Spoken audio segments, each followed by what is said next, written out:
the BiffNet Studios world headquarters in Spring, Texas, it's Barry on Deck, hosted by former ESPN Houston radio host and stand-up comedian Barry Laminack, starring Oliver the Cat. Written by Barry Laminack, produced by Barry Laminack, directed by, you guessed it, Barry Laminack, featuring sports, entertainment, special guests, film sessions, and some drinking. Okay, a lot of drinking. Viewer discretion is advised. And now, here's your host, Barry Laminack. What's up, you damn dirty deckheads? Welcome to Barry on Deck. I am your host, Barry Laminack. Thank you guys for being here. Today is Thursday, October 20th, 2022, and this is episode number 563 of Barry on Deck.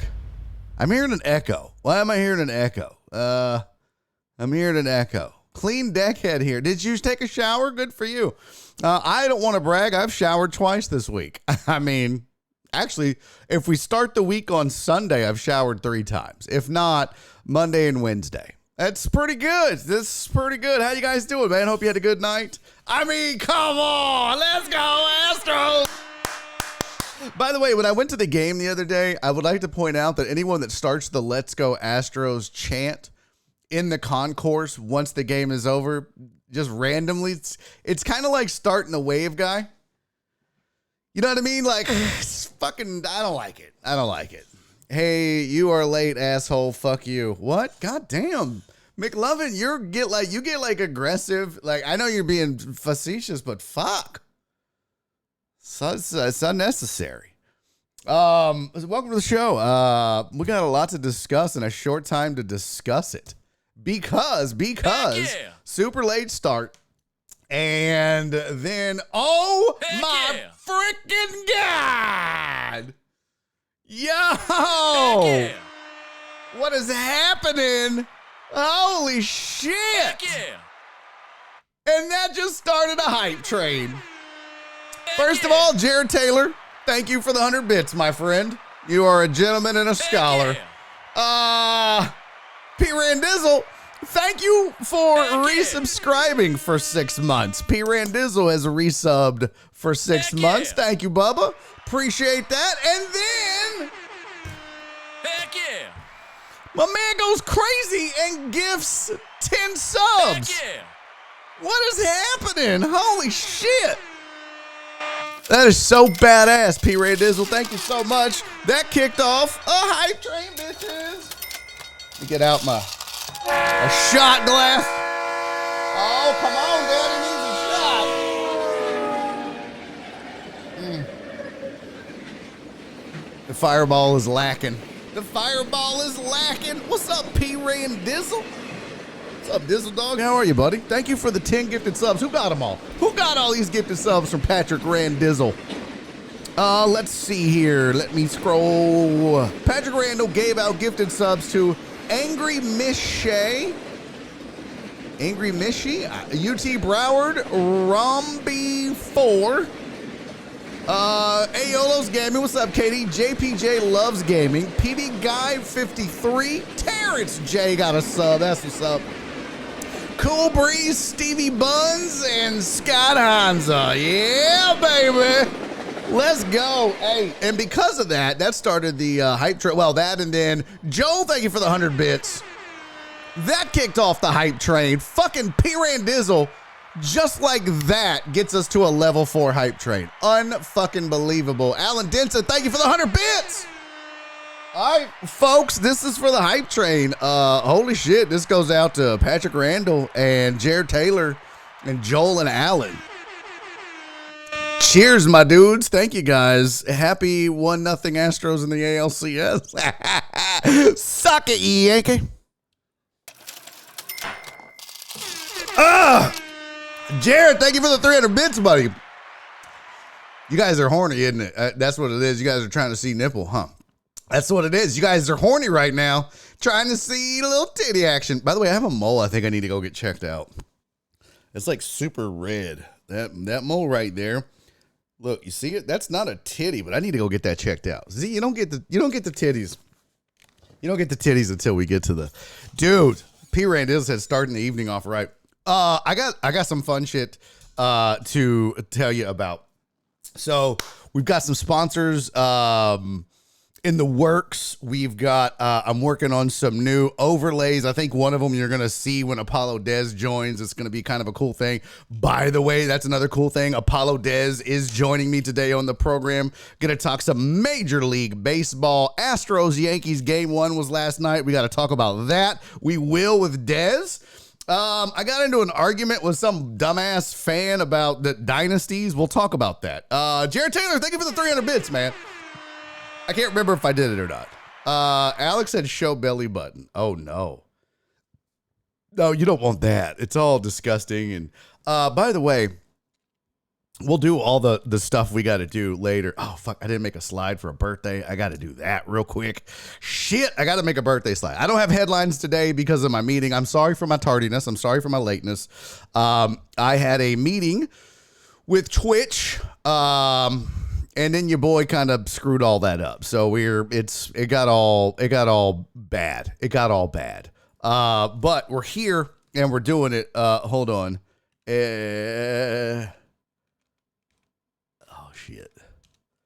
I gotta check the spelling on this. Hold on. Oh shit. Where's Jen's text? I gotta check my spelling here. Oh god, I gotta sneeze too. Oh god. Oh god. The shoes. Money's gotta be the shoes. Dude, I sneezed so hard I hit the shoe check. Holy shit. Oh god, that was crazy. That was absolutely insane. All right, I got my birthday slide. I got that made. Now I gotta download it. Hold on. Hold please. Hold please. So we had NBA last night. Rockets had their first game of the season, as did most other NBA teams. We've got Thursday night football tonight, which I will be sidecasting. And you're going to want to tune in. I can't say you trust me. You're going to want to tune in for this. Not even for like the trivia, which is awesome. But you're going to want to tune in for tonight's sidecast. I promise. It's super dope. It's going to be cool as shit. Now, we've also got week 7 of the NFL that we need to go over. Maybe we'll bust out the Laminator 5000 and take a look, see what it says for the week, and we can discuss games. And I wanted to do this today. We're not going to have time, but I think what I want to do going forward on Thursdays, because it's the last show of the week, and normally we do have 3 hours, what I think I want to do going forward is I'm going to make my picks, right, based on the spreadsheet. We'll pull up the Laminator 5000. We'll have what the Laminator 5000 picks. I'll make my pick, and then what I want to do is let the chat pick the winner. So, most, I guess the teams that get the most votes, maybe we'll just run quick little 1-2 minute polls for each game, and you guys get to vote, and then we can look at our track record and see how the Laminator 5000 doing, how did the Laminator do, and how did the chat do. And so I want to do that going forward. I think that'll be kind of dope. So that'll be cool. But we can't do it this week, unfortunately. Hold on. Let me download this. No, not current page, you dumb bitch. Okay. Done and download.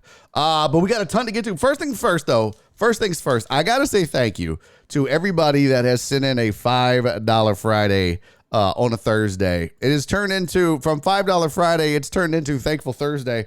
And boy, is that accurate. I am super thankful for you guys and your continued support. It's amazing. It means the world to me, and it keeps this thing going. 100% keeps this thing going. And so I got to say thank you, because also I kept forgetting to do it, but I didn't even thank you guys for last week. We didn't have a show on Thursday because I took mom to the game, and you guys still sent in Thankful Thursdays, and I'm so blessed. And so thank you for last week. Where'd it go? Donna and sent in a $10 Happy Thankful Thursday last week, and Sylvia sent in a a $5 Happy Thankful Thursday. She said, hope you're enjoying the game with your mom. Go Stros. PP Dub sent in a $6 Thankful Thursday, Thirsty Thursday, and said, go Stros. And then today, Donna has sent in a $10 Happy Thankful Thursday. Thank you, sweetie. Jen sent in a $5 Thankful Thursday. Sylvia got in on it and said, happy BOD Thankful Thursday. Go Astros. Thank you for that. And then Ivan with a $10 Thankful Thursday. Go Astros. Man, you guys are amazing. I appreciate you. Also, Alex Villanueva sent in a $10 Thankful Thursday last week. Told me to buy my mom a beer, but I didn't see that part. So I never did. I didn't buy her anything. I paid for the gas to get down there. That was expensive. Oh, shit. The hype train is done. Thank you guys for the hype train. 11 gifted subs. And 600 bits. Oh, we were so close to Titty Town. So close. So close indeed. But maybe I'll just show a little butthole. Did he see my shoe check? I stepped away. I did see it. I haven't done it yet, but since you're back, this is going to be weird. This is going to be the weirdest shoe check we've ever done on this show. It's true. Here's why. I always match. Always 100% match every time. I don't match today. I don't match in the least little bit. None of this matches. So I had this shirt. I was going to wear a different shirt. I grabbed this shirt and I was like, well, I'll just change shoes, and then got busy, got on the call, did some other shit, had to test guest star again because I'll be streaming with OBS tonight, which sucks because I can't use all my shit that I've been scripting. So that's whack. But I didn't change shoes, so it doesn't match. God damn it. But I was going to wear a white and red shirt, so I would have been wearing my Air Max anniversary 326. That was the day the first Air Max ever dropped, was 326. So I'm rocking my anniversary Air Maxes. I like them, man. They're a little bit different with the lighter leather. I don't know what that's called. But they're super comfy, super light, and I like the Air Max ones. I just don't like them as much as the Air Max 90s, but they are comfortable, and yeah. And so I hadn't busted them out in a while, so I thought I'd rock those. Don't even match. Just walking around here looking like an idiot. I mean, that's okay. I can't get my. God damn it. Holy fuck, you know you're fat when you can't get your shoe on. Oh my God. All right, it's hot in here, and you're going to notice, yeah, I got a Diet Coke. So I didn't realize Nora had bought 2 30-packs from Sam's already before I busted open the 2-liter. So we're going to get through these, and hopefully we'll get back to maybe less cans of Coke and more whatever. Okay, let's get to it. That's enough bullshit. Let's just get down to brass tacks. Let's do it. Oh, I didn't say what's up to the chat. Let me say what's up to the chat. My bad. Alan was super early, as was DJ Maddie and Christopher Reyes. Chris Reyes was in at like 1:45. I was like, I don't think he saw the tweet. But DJ Maddie, Alan Denson both in early. And so was Potch and Nightbot, that raggedy bitch. Good to have Nightbot back. But I see FJ is in. He said, what's up? By the way, FJ, your little treat, your little snack, your little gift. Had a little bit last night. Oh, shit. Thank you, buddy. Oh, thank you so much. You can tell I'm in a good mood. Daddy got some sleep. Ivan is in, of course, because he hopped in on the hype train. Appreciate you, buddy. My sweet Donna is here. Philip Bernard, what up, family? Christopher Reyes is here. TS Stream said, I wonder if Barry's going to do Thursday night sidecast tonight. Yes! And as I said before, you don't want to miss it. I promise you. Once this show is over, I'm going to go make dinner. I never ended up being able to make chicken butter bites and asparagus for Nora. So I'm going to hurry up and make that. We're going to have dinner together. And then I'm going to bust my ass to get a bunch of shit done before the sidecast starts because it's going to be dope. That's all I can say. Tune in. What else? FJ got Jen. Thank you, Jen. I appreciate you as always. Thanks for being here too. And for the Thankful Thursday. Ivan, I got. Boy, it was Alex, what's up? Alex Villanueva is in early. That is awesome. Who else? Where's my sheet at? Hey, Cisco is in. What's up, dude? Good to see you, player. Jared Taylor is here. And Terrence is here. CC. She said, clean deckhead here. You call these others damn dirty deckheads. Oh, okay. Now I get it. Okay, well, I guess it's me. McLovin is in the building. What's up? Acting like a jerk all right off the rip. Aaron J. Bryant, what's up, dude? Good to see you. Thank you for being here. Uriel Villanueva is in the building. Hello. Thor, what's up, fam? Good to see you. Joel, Alan. I got Alex. Stephen Luther is here. What's up, P. Randizzle? Of course. P. Randizzle's in the house. He's main reason we had a goddamn hype train early. And now main reason I'm going to be drunk because I got to do another shot for a birthday. Shit. At least no one is worried about the top 28 NBA players at the moment. True. Very true. Show belly button. Nope. That was a terrible idea, Alex. Richard Vales is here. What's up, pimp? VB is here. 100% chance there is lint in the belly button.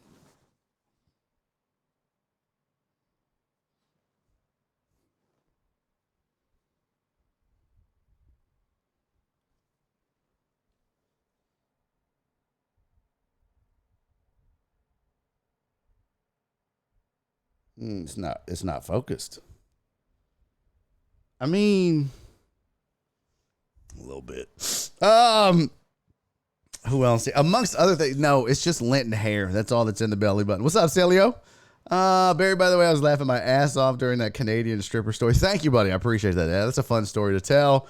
Announcers for the playoffs have been They have no energy and make it very boring to watch. Yeah, everybody wanted to get rid of Joe Buck, and I hope you're happy. Are the Sounders ready for tonight? What is it, the Saints? Oh, I guess it would be like, oh, and the Cardinals, caw-caw, caw-caw. Maybe I'll just make them myself. I think I'll just make my own Sounders. Do you have the spreadsheet in Google Docs that we can use at home? No, I don't have it set up to use at home. What I thought about doing, though, Mina, what I thought about is publishing it on Patreon. As a little extra perk, you get the Laminator 5000 for free. For free. Well, that'd be kind of dope. I mean, if you're into that. Uriel Villanueva, what's up? He said, did he see my shoe check? Yes. Flip. What's up, pimpin'? How are you? Potch. More water, less Diet Coke. Yeah. I'm not gonna lie. This Tony Robbins thing that I've been trying to get into, it's called Get the Edge. And they kind of preach that, right? Not just water and Diet Coke, but getting up and moving. Let me explain. Oh, my God. You guys, this is so embarrassing. So this Tony Robbins series that I'm trying to follow, I've failed so far. It's 7 days. But, like, the very first thing he tells you is you got to just, when you wake up in the morning, you just get out of bed and start moving. You're right? You just get out of bed and then you just start walking. And I'm like, all right, well, some of us sleep naked. That'd be gross. We get out, put shoes on, go for a walk, an hour walk right off the rip. Now, that didn't happen. I got to get up. I drink my coffee. I got to take my Adderall because then that wakes me up. But I didn't today until late. But then I was like, you know what? I'm going to do it. I'm going to go for the walk. It was like 9 o'clock, I think. It's like, by God, I'm going for this walk and I'm going to do what he says. I'm going to do my little chant. I'm going to talk to myself and I'm going to cheer myself on and I'm going to visualize and I'm going to do all this crazy shit. I'm going to look like a crazy person walking around this neighborhood. And I put my clothes on and then I made breakfast. And then while I was eating, I was working on some shit. And then I got busy and then I worked on some other shit. And then I looked up and was like, fuck. It's too late to go walking. So I was literally in my walking. I had my shorts on, my shirt, my walking shoes, or my running shoes that I wear. I had downloaded the stuff to my watch to be able to listen to him. And I mean, yeah, it's a start. It's a start. I had every intention, but D-Mata said, I would say just sidecast the Astros game, but you got to guess for the football sidecast. How do you know I have a guest? How do you know I have a guest? That's a pretty big assumption there, D-Mata. Let's see. B. Hannon, what's up? It's all about the Air Max 97s. Those are ugly. No, those are ugly. Those are ugly. Cece said smell it. Cece, can I tell you something, though? Real talk. Fuck. I had no idea how bad behind your ears smells. I'm 48. I've never smelled behind my ear. I think I was in between shower days. It was like a Tuesday. Okay. I showered on Sunday. I showered on Monday. I showered on Wednesday. So I think this was Tuesday. And I did something, right? Like I was hanging out and I was just like, I think I did like that. And I like scratched. I was like, oh, there's like a bump there. Is that like a pimple? Oh, okay. And then I was doing something. I went, and I was like, what the fuck? Oh God. It's so bad. It's so bad. I'm like, does my ear have a yeast infection? What? I had no idea that. And I think it's because I wear these headphones like a lot. Like I have an indention in my hair permanently. Like I'm going to go bald just right here, I think. Yeah, behind my ears stinks. It's gross. So there you go. Donna, are you reprimanding me or greeting me? It must smell kind of nasty. I've been watching the Spanish coverage of the ALCS. It's way more entertaining. Oh, I bet. Tony Robbins hungry. I don't know what that means. You did the preparation for next time. Yeah, well, my wife has us going hiking on Tuesday. Yeah, Nora wants me to take her to Big Bend to go hiking. So I think we're going to try to do that here in a couple of weeks. You just talked about Apollo. What? Oh, no. He's joining me on this show, not on the sidecast. Yeah, he's joining me on this show. Yeah, he won't be here for the sidecast. That's not. That's basketball. He's going to be watching the game anyways. Are you kidding me? You think you're going to get Apollo to do you think you're going to get Dez to do anything other than watch the Astros? Kind of sad I'm sidecasting. It might turn into a dual sidecast. You know what I'm saying? It might turn into a dual sidecast. What's up, Shizak? Good to see you pimping. Bitch, you don't shower enough. That's true. No, that's true. You need wash gloves. What are those? I have this little like scrub brush. I'm gonna start using it behind my ears. I had no idea it stinks that bad. Because you told us like 2 weeks ago you were going to have a guest for tonight's sidecast, which is why you have to use that OBS stuff. No, I told you 2 weeks ago? No, that's not. That's not. Oh. Did I? That's you need to bathe every day, Truman. Okay, probably. What's up, Jeff Bell? Good to see you. Half listening again. Oh, me? Who, me? Astros sidecast. Barry, be careful. Hiking wouldn't want you to break a hip. Oh, kiss my ass, McLovin. Fuck the NFL game tonight. Stop by the winery on your trip out to Big Bend. That might be a possibility. That would be fun. I thought the water restriction signs were fire law or fire lawns not showering. Okay. What?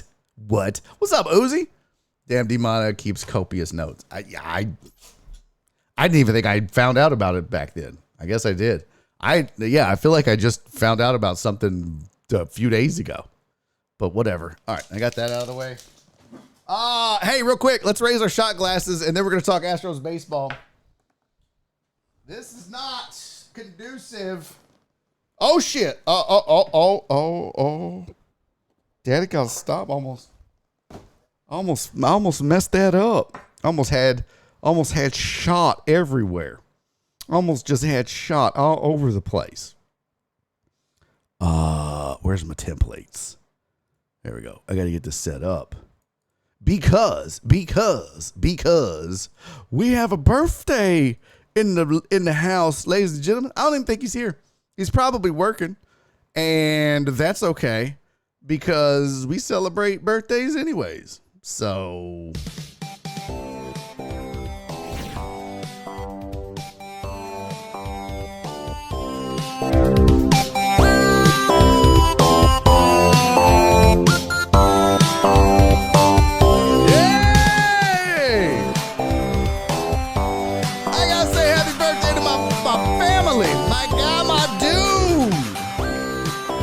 platinum pimpin'.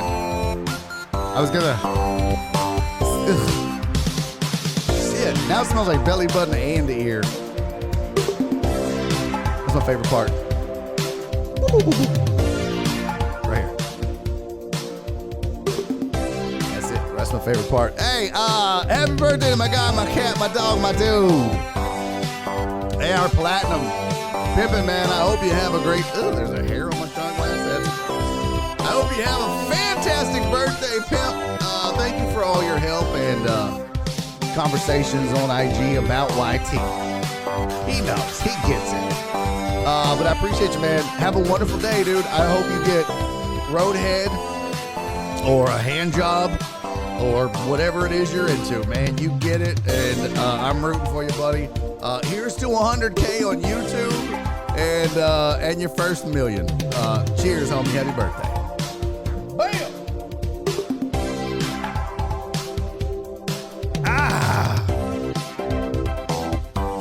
So cool. This sounds like it was played by Revenge of the Nerds. No, bitch, this is special birthday, Jake.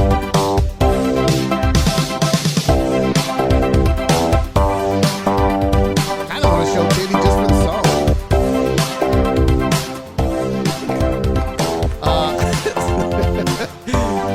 This is because I love how the Bananas guy is on beat with the birthday song. Yeah, that happened the other day too with sitting in the corner doing dope. It was like he was on beat. He was like, oh, that's so great. All right, happy birthday, AR Platinum. Have a good one, my friend. That's enough of that. My son said he likes the birthday song. Yeah, of course. Everybody loves the birthday song. Everybody loves the birthday song. There's a few haters. Shocks at a Fireball wine box. That might be the most ratchet thing ever. Yeah. I already drank one side. I'm almost done with the other side. Thanks to the Deckettes. They know what I like. I mean, I got my JMO over here, but I don't need it. I don't need it. I got Fireball in my life, so it's whatevs. Thank you, chat, for wishing AR Platinum a very, very happy birthday. Okay, let's talk. Hey, by the way, shout out to everybody listening on Podbean. All three of you. The Jay Rizzle, Titan Hugo, Christopher Reyes. Hello, gentlemen. Good to see you. Thank you for being here. Hashtag Save the Beans. Not going to help. It's going away at the end of November. That's it. No more Podbean starting December 1. I'm so excited. Actually, starting November, the roast of my face in November at the end of the month when we roast my raggedy ass beard. There will be no Podbean. It'll be gone. So it hasn't panned out, but we tried. Just didn't work. All right. So Apollo Dez again going to join me probably in the 4 o'clock hour, 4:15, 4:30. We'll talk specifics about Astros baseball. I just want to talk with you guys a little bit about the game last night in general, because I want to get his thoughts on it, but I want to talk about going forward too. I didn't get to watch. I got to tell you all the story about my set last night. I got hit up by the Houston Improv to do a show for a guy named Rob Anderson. He's known as Heartthrob. I know, Philip. Calm down. Calm down, Philip. It's okay. You're not the only heartthrob, and that's fine. It doesn't, I'm sure I'm not the only laminate. No, I'm sure I'm not the only, what's my nickname? Boom Boom. I'm sure I'm not the only Boom Boom. There's Ray Boom Boom Mancini. Virginia Button we said, I will miss your bean. Oh. Can we pay 10? Can we pat 10 a roast if you grow your hair on your head out as well? Can you pay 10? What the fuck are you trying to say, CC? Are you trying to say, I don't understand.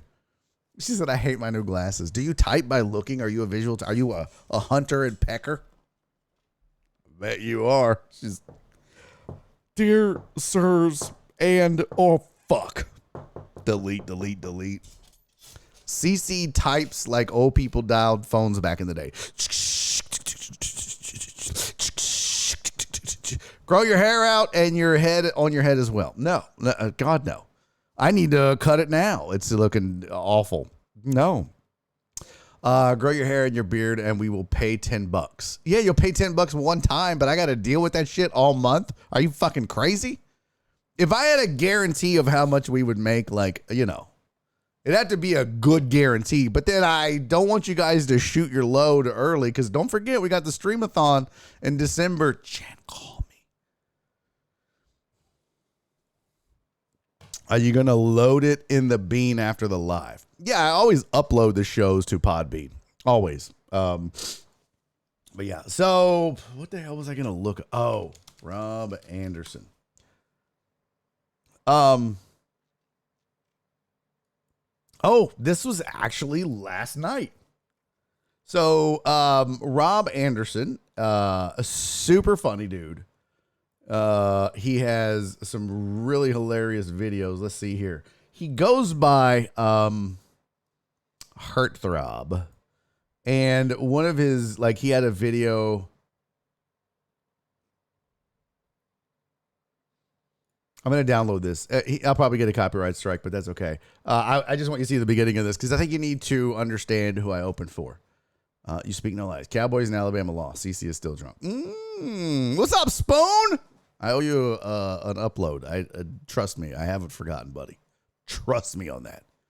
Just late on everything. As per usual, I'm behind on getting all my shit done.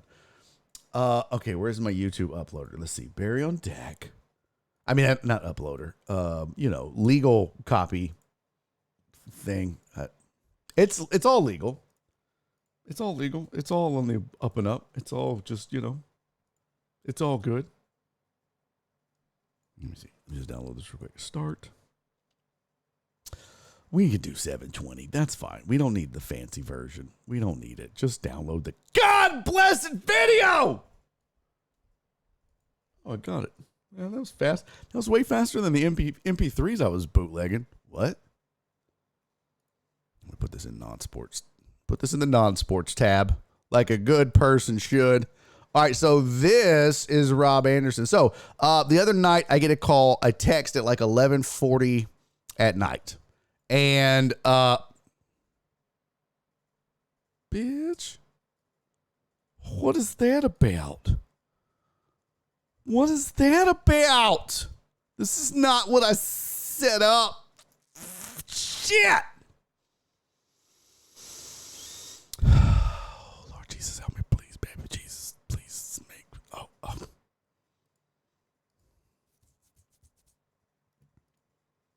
I don't like the way this all works anymore. None of this. I've made this so complicated. I know, surprise. All right, so here is Rob Anderson.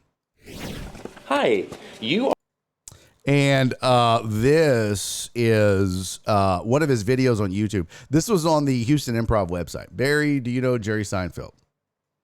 No, but I know his old roommate from back in the day, George Wallace. Didn't think I knew that, huh, bitch? Didn't think I knew famous people, did you? Oh, big time. B. Hanna said Rob Anderson of the Cardinals. No. Are you going to talk about Paul Pierce's birthday cake? No idea. Send me a link. Barry, do you know the Muffin Man? Yes, I am the Muffin Man. Time out. All right, here we go. This is the video that they had on the website for the improv for Rob Anderson, a gentleman who does a comedy show. He tours. He's 450,000 followers on Instagram or YouTube. Or how many does he have? 445K on YouTube, on the tubes. Let's see his IG. That's where he said to follow him and message him because he's killing it on there. 356. That's a lot. That's a lot. So, this is Rob Anderson, the comedian, entertainer that the Houston Improv messaged me and said, hey, could you open for this? We need an opener. Are you free? And I said, yeah, because, I'm a hoe. Line it up. Money's money. Here we go. Hi, you are about to be born on Earth. Congratulations. That is a very exciting thing and also terrifying, but do not worry. I am here to get you all set up. There's a few things you can't choose. They're all predetermined for you before you're born. Race, predetermined. Religion, also predetermined. It's basically what your parents are. Wait, actually, I see you have a tag on you. What is it? Oh, I'm wrong. You can't pick your religion. You're a gay. Gays have their own set of religions. Here, follow me. Gay religions are very different than straight religions. First, they make you feel good. They don't make you feel bad. They don't make you feel guilty for being alive. Also, you can pick as many as you want. You don't have to pick just one. You can pick all of them if you want to.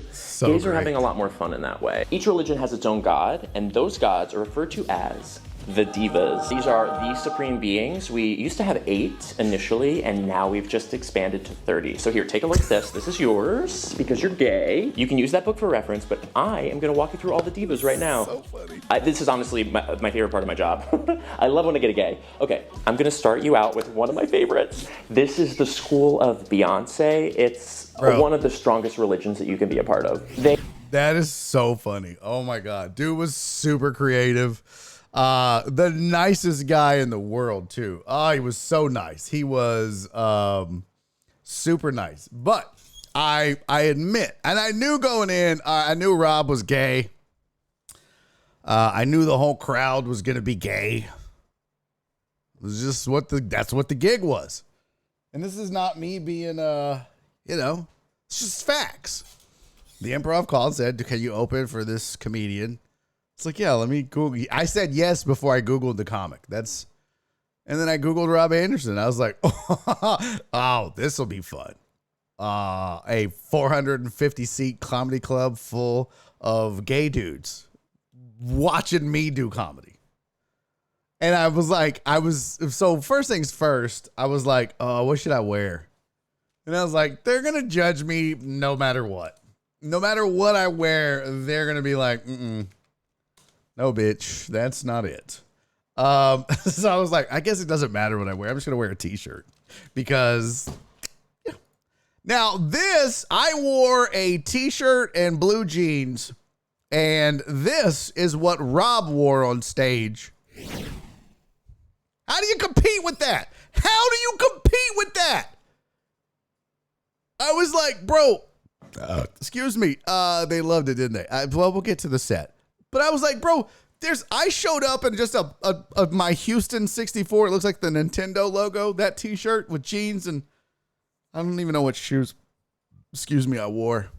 But I was like, yeah, nothing I wore was going to compete with that man right there, Rob Anderson. There's no fucking way. I could have put on my wife's best clothes. There was that's what I said. And no matter what I wore, they were going to judge me. I will say, when I walked in the green room and I opened the door and he was sitting on the couch in this outfit, I was like, oh, hey, Rob. Okay. That's a lot of sequence, buddy. That is a lot. That is a lot of sequence. That is shiny. God, that's bright. Oh my God. Woo! Shit, Rob. That's a lot. He was so great. He was awesome. Oh my God. Me, him, and Alan Adams hung out in the green room, had a great time. He's a wonderful human being. Absolutely hilarious and kind and super down to earth. But when I saw that, I was like, yeah, see, I could have tried to dress up, had my little polka dot button up shirt. They would have been like, bitch, go home. So knowing that I was doing a set for a room full of gay dudes, a couple of lesbians. I don't know if there was, I don't know what letters from the LGBTQ plus community were there. I just know it was a lot of dudes, and there was a lot of them. There was a lot of people. This dude's super popular, which I was like, oh, this is awesome. Because I've never done I've done rooms that are like predominantly Hispanic. I've done rooms that are predominantly African American. I've done rooms that are predominantly white, redneck. I've done corporate events. I've done all kinds of, country ass Southern rooms. I've done weird ass emo Pacific Northwest Nirvana, fucking, I don't know, whatever they are up in Seattle, those weirdos, Portland.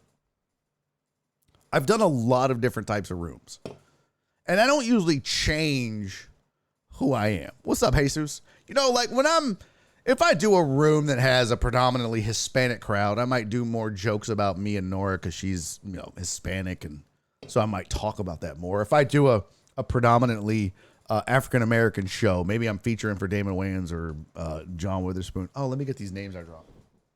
Sorry, guys, I dropped those names by mistake. Or George Wallace, or you want me to keep going? Anyways, I will change some of the set to accommodate the crowd. I think that's just being it's not pandering. It's being a good comedian. Cisco said, please don't tell me that you are now canceled by the gays. No, I definitely didn't get canceled last night. Virginia Button Weeds trying to be funny. Barry did a room of dudes. Aha! Aha! Aha! Grow up. You're done. So I had in my head, I was like, all right, here's what I'm going to do. I'm going to go out. I mean, it's obvious. And I talked to Rob and he was like, yeah, when I first started doing this in May, I was like, May? He was like, yeah, my videos went viral. I got this huge crowd. I was like, well, fuck it. I might as well tour. I was like, good for you, dude. So he's only been doing it since May. His official tour started in October. But he was like, at first I had a bunch of gay openers, right? My MC was gay. My feature was gay. And then I would go up and they had already done all the gay jokes. And so I was out of gay material. So I was like, well, I don't want gay people on the show. I want straight dudes. I just want funny people, but no gay men, right? So that's how I got the gig. So I was like, okay, well, how do I make this? How do I address the elephant in the room? By the way, I just noticed that my shirt slants exactly like that. Like that slant. Look at the symmetry. My whole face is crooked. My whole body is crooked. Okay. But I was like, you know what?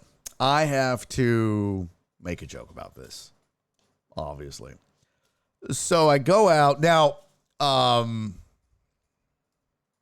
this might get me in trouble, but we were in the green room before the show started. The Astros were on. It was 1-0 Yankees at the time. Maldonado was at the plate. And he hit that ball off the wall that drove in Chaz, I think. Who scored on that? Because I was obviously in the green room and Rob was not watching baseball. So I heard the whole improv started clapping. And I was like, oh, fuck, is the show starting? I got to go. And I opened the door and nope, they were all just watching the Astros game. And I was like, my people. These are my people. They are sports fans.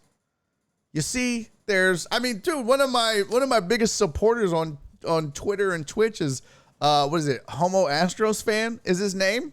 Look him up. And so it shouldn't surprise you that there's sports fans in every community. But I mean, like I was not expecting the amount of applause that happened yet when Chazzy Fizzle scored. I was like, oh shit. And I went out and I watched it. I was like, oh. So I'm going to open with my new joke I wrote about Mattress Mac and the war in Ukraine. And so I did. And great. Super great laughs. That's what I opened with. I was like, I saw, sorry we had to turn off the game. I know we all got mattresses riding on it. Mattress Mac is out of control. I heard a commercial. If the Ukraine wins the war, your mattress is free, free, free. Big laughs. Crazy big laughs. Child, please. So I was like, all right, it's time to hit them with the truth. It's time to address the big, fat, not gay elephant in the room. Me. So thank you, Poch. That was the first time I did it, was at Hop Scholar when you saw it. That was the first time. So I was like, cool, I recorded it. Maybe I'll do one of the two. Maybe I'll put one of the two on social media. But I was like, okay. I had thought about it and I was like, I was going to do, I was going to say like, I was kind of worried about what should I wear. And then I was like, well, it doesn't matter because they're going to judge me anyways. And I was like, that's a little pretentious. And I mean, I do have some pretty amazing outfits. I mean, nothing like that. I'm certainly not beating that. But I was like, you know what? So I do the Mattress Mac bit. They laugh. Everybody settles into the pocket. And I go, so let's just address the elephant in the room. I mean, it's pretty obvious, right? I mean, I know you guys are all looking at me and everyone can tell and everyone knows that I am not a good dancer. And you could have heard a fucking pin drop. And the turn is like they thought I was going to say gay, but then I said dancer. I did the joke in the green room for Rob, and he thought it was hilarious. I did the joke in the room with all the managers and staff. They thought it was fucking hilarious. Well, 450 gay people did not think it was hilarious. And I do the joke, and they just all just go. Like, it was so silent. And I was like, oh, wow. I love that Ivan's like whack. I love that a dude who knows nothing about comedy and taking risks and trying shit.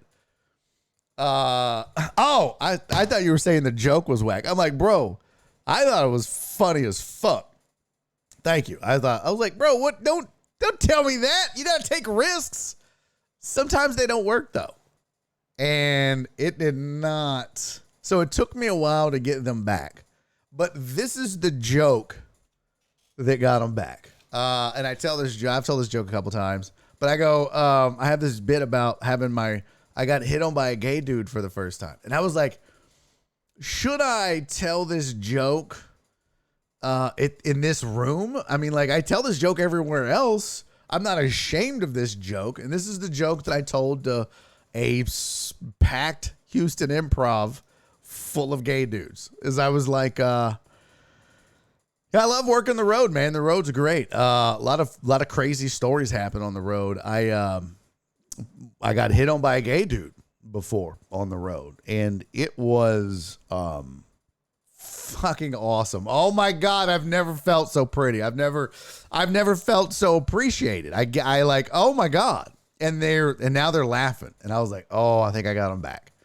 And I was super nervous about how I was going to go. And I was like, yeah, Sandoval, you came in late. This is a guy that I worked with last night at the Improv doing a show. So don't derail the chat or the show or this story.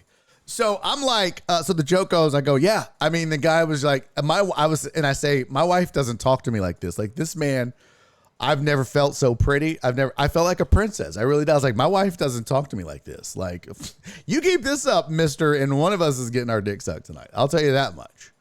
And I'm like, how is this going to go over in this room? And they're loving it. And I was like, oh fuck, this is pretty cool that this joke is working. And then the joke goes, I was like, yeah, I didn't even know the dude was gay. We were just hanging out, talking, having a good time. Just good conversation, just no idea he was gay. We were just having good conversations about life. And then about an hour in, this dude looks at me, he goes, hey man, you want to go up to my room and do some cocaine and have some gay sex? And I was like, sir, first of all, you didn't have to describe the sex. Bro, if we're fucking, it's gay. Like, you didn't need the adjective. And I was so worried about how that part was going to go in front of a room full of gay dudes. I was like, if we're fucking, it's gay. Like, I know how it works. I know where it goes. I know. And they loved it. I was like, this is so fucking awesome that this joke is working. So I say, the joke goes, I say, you didn't have to describe the sex, bro. Like, if we're fucking, it's gay. And he starts laughing, and they start, and I said, and besides, when you look at me, what makes you think that I do cocaine? And huge laugh. I was like, oh my God, I've been accepted. I've been accepted into the community. I feel so amazing. I feel so blessed. # blessed. But it was fun. It went fine. It went, and I didn't kill. They were nice. They were cordial. They laughed some. They didn't laugh some. If they thought it was funny, they laughed. If they didn't say anything. Poor Alan and my buddy Alan Adams, who was the headliner at my Hop Scholar show. He featured, and it was going okay. And then he did this joke about Black Santa, and somebody goes, "Get off the stage!" I was like, "Oh fuck." That's rough. I've never had anyone yell, "Get off the stage," much less a room full of gay dudes. That's super judgy. But all's well that ends well. Rob was a super great dude, super funny, super nice. And yeah, it was a crazy, weird show. And yeah, Rob and I are buddies now. Huh. So there you go. Rosie O'Donnell will be proud of you. Larry David, now you. I don't know what that means. I don't know. So that was my show last night. That was my gig. I did a set. I emceed for a gay comedian who dressed the part. So great. And then the worst part was, so this is what he wore on stage. But then when he's done, he gets off stage. He comes in the green room. I was like, "Hey, good set." And he's like, "Oh, thanks." And we talked for a minute. He's like, "I'm going to change." I was like, "Cool." And he goes in the bathroom, and that's the bathroom at the Houston Improv, by the way. And that's the bathroom that's in the green room. And he changes into his normal clothes, and he comes out, and I'm like, "Oh, fuck you, you Abercrombie and Fitch looking ass." Super funny, Sandoval.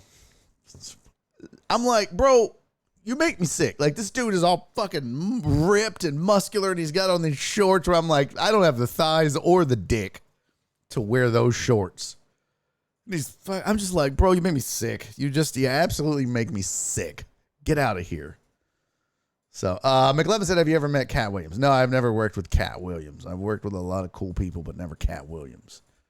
I need to sit down one day and make a list of everybody I've worked with. But last night I was talking with Alan Adams, and we were talking about people, like top 3 or 4 people that you've worked with that were like cool to work because you didn't think that you'd ever get to work with somebody at that level. And for me, it was Damon Wayans, John Witherspoon, and George Wallace. Those were 3. And I've worked with like Gilbert Gottfried and Eric Griffin and Big J. Okerson and Dusty Slay is a buddy of mine. So I've worked with some really cool names, Chris Porter, and the list goes on.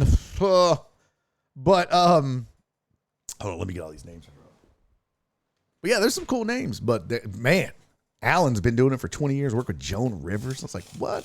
Alan was telling me, he was like, "Bro, I used to work at the Laugh Stop back in the day when it was when all of these cats that are doing theaters now were doing the Laugh Stop." He's like, "I would sit at the bar and have drinks with Bill Burr, Joe Rogan, Louis C.K., and he's naming like all the big name greats that are out right now." I was like, "Fuck, that's badass, dude. Good for you." Yeah, Jeremy Pivens. Fuck that dude. Yeah, I worked with him too. I just blocked that out. I don't even consider that dude a comedian. He's more of a celebrity and entertainer. It's like I worked with Mick Foley. I'm not going to list that. He's not a comic. But yeah, Jeremy Pivens was a douchebag. Fuck that dude. All right, we got to talk some sports. We got to talk some enough comedy stories. I try to share those with you when I get a chance. But shout out Rob Anderson. Super good dude. And super nice. Super nice guy. Super funny. Cisco, I just saw your tweet. Thank you, buddy. Appreciate that. Alrighty. Let's talk Astros, because I said all that to let you know I didn't get to watch the first part of the game. I was on the road. I was on stage. And so finally I got around to watching the game. And I got to tell you, first of all, a tale of 2 different outcomes, right? 17 strikeouts versus 2 strikeouts. That says a lot. Now, I saw BZH420 on the Discord said that he felt like Taillon got taken out too soon. That I don't know, because I couldn't watch at that level where I would be able to comment on that. What I can say is I don't know that it would have mattered based on how Justin Verlander was dealing. Right? I mean, the Astros, it was by the book. It was kind of, if you were going to script it, that's how you would script it. Right? Yankees jump out early. Astros respond. JV locks it up, buckles down. And that was it. That was lights out. And that's kind of been the MO. And yeah, Ivans has a good point. And that's what we've seen from JV in the past. He said, I noticed when JV gives up a solo home run, he immediately dials it in and starts dealing. You kind of wish he could bottle that and just do it from the get-go. But I think sometimes it takes a little bit of adversity for guys to focus more, right? If you're cruising along and things are just going okay, and yeah, you're getting out of jams and maybe getting a lucky break here and there, and then once something happens and you're like, oh shit, I need to lock it up. I just got my team down 1-0. Your focus goes up a little bit. And so maybe that's what it was, right? Maybe that's what it takes for Justin Verlander. But let's pull up the box score here. ESPN. So Astros and Yankees at it for game 2 tonight at 6:37. And when my buddy Dez from Apollo Media joins me, we'll discuss game 2. We'll also discuss a tweet I saw John Granado talked about with Garrett Cole starting not starting game 2. Luis Cervino is on the mound instead. And he seems to think that that's a dumb move on their part.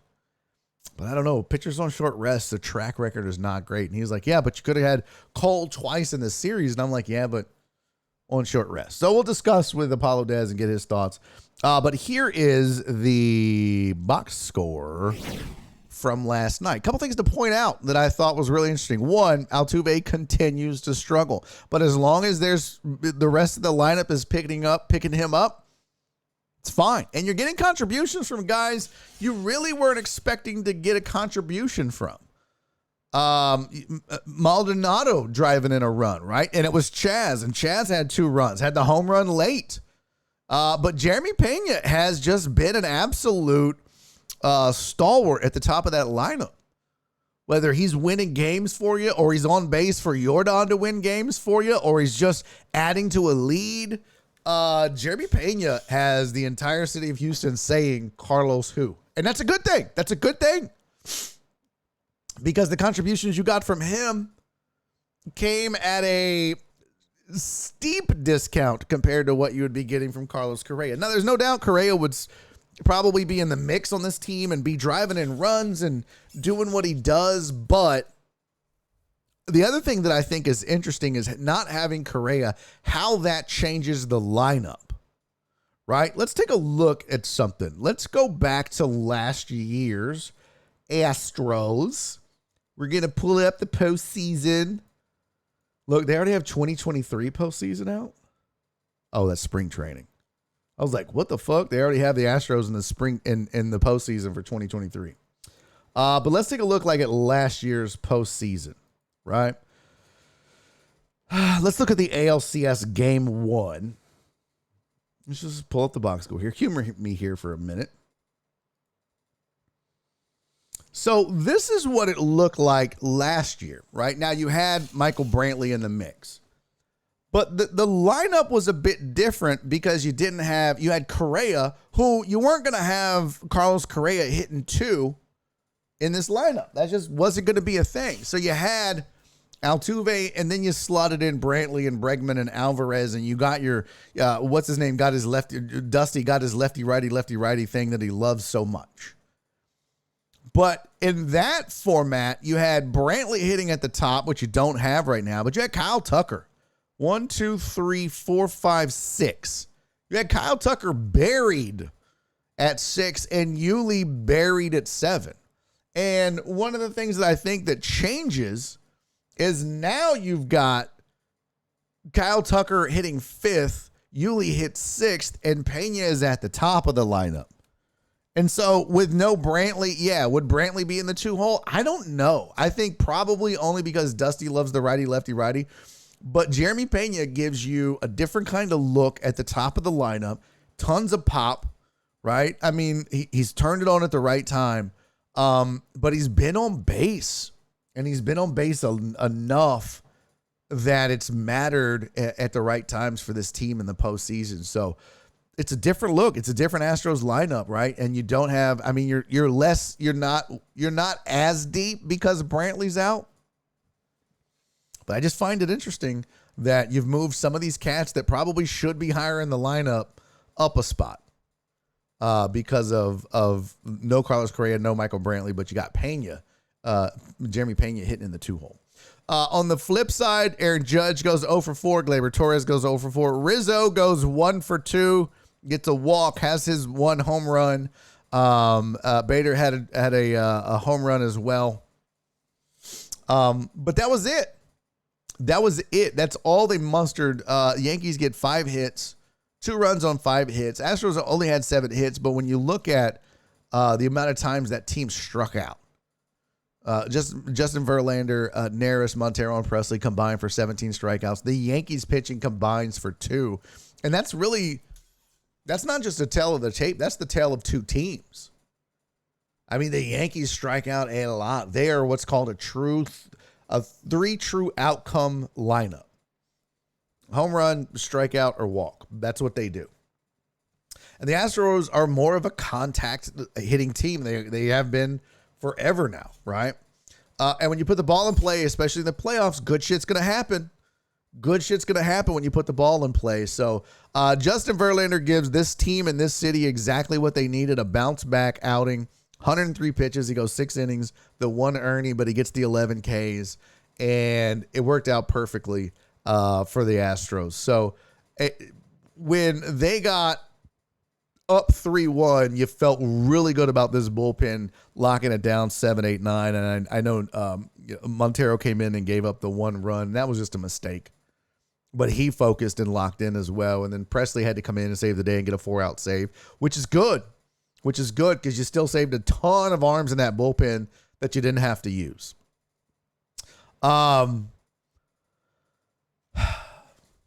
So the fact that the Astros go up 1-0 at home, I thought was really important because when you saw them get down a game to Atlanta and flip home field, they split with the Yankees on the road.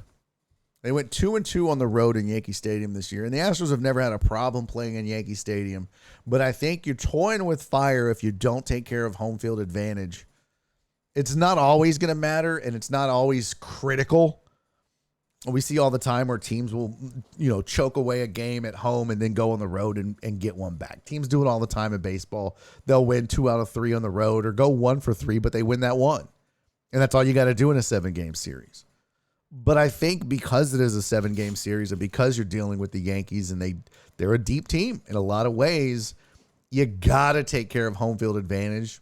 And if you do that, you're good. And I know this isn't any groundbreaking analysis, but we've seen the Astros give away games and they'll go on the road and get it back. I don't think they can flirt with that or fade that this year. I think they have to take care of home field. Move Altuve to the 6th spot, B. Hannon says. B. Hannon says, move Altuve to the 6th spot. He's struggling. Need him to be right before the World Series. Who do you put at the top, though? I don't have a problem with moving Altuve, but I don't think you move him to 6. Here's what I would do. I think with Jeremy Pena, teams are like, okay. Now, Altuve's swinging out of his shoes, and he's chasing balls out of the zone. It's crazy. But if I was Dusty Baker, what I would do is I would flip-flop. I would move Altuve to 2. I would move Pena behind Bregman, and I would have Kyle Tucker lead off for this team. You're going to get more bats for Tucker. And I get it. He went 0 for 4. I just love the idea of Kyle Tucker as a leadoff hitter for this Astros lineup. I think he has a lot of the same skill sets that George Springer has. He's got the speed. He can steal a base. He can hit for power. He can hit for average. He'll get on base. He's a patient hitter. He'll just put a ball in play if he needs to. So I think you move Tucker to the leadoff spot, but you don't drop Altuve to 6. No. You put Altuve in front of Yordan Alvarez. Now, a lot of you guys are like, but Pena's been getting on base. That's because Pena's been getting pitches to hit. If he comes up and there's an out or 2 outs, they'd rather face him with an out or 2 outs than put him on and have to face Yordan. So you're going to naturally get more balls in the zone when you've got one of the best hitters in baseball behind you at the time right now. I'm not saying all time. But Yordan right now, one of the better hitters in baseball. So when you put Jordan behind Altuve is naturally going to see better pitches. And if you want to get him right, it's a great way to do it. And if he starts to see better pitches and Kyle Tucker is on, even better. But when George Springer was here, Altuve was your two-hole hitter. That's what it was. And I think Kyle Tucker can replicate that a lot. So I have no problem. Put Kyle Tucker in the leadoff spot, move Altuve to 2, Alvarez, Bregman, and then Pena, and I'm good with that. I like that. I dig it. I don't know what it is, but I can't fucking stand Carpenter and Rizzo. It's the mustache for Carpenter, 100%. 100%. If he didn't have that stupid-ass mustache, you wouldn't give a shit. Altuve was extremely patient last night, which is much better than the Mariners series. Okay, well, that's good to know. Chris Reyes predicted a sweep. Okay, what's up, Evil Death? Valdez on the mound tonight, going for the 2-0 series lead seems good. Yeah, got to be feeling good with Valdez on the mound tonight. Luis Severino is like 4-2 against the Astros. He's got a sub 3.5 ERA at Minute Maid, so it's not like he's terrible on the road here in Houston. Phillies won't beat San Diego.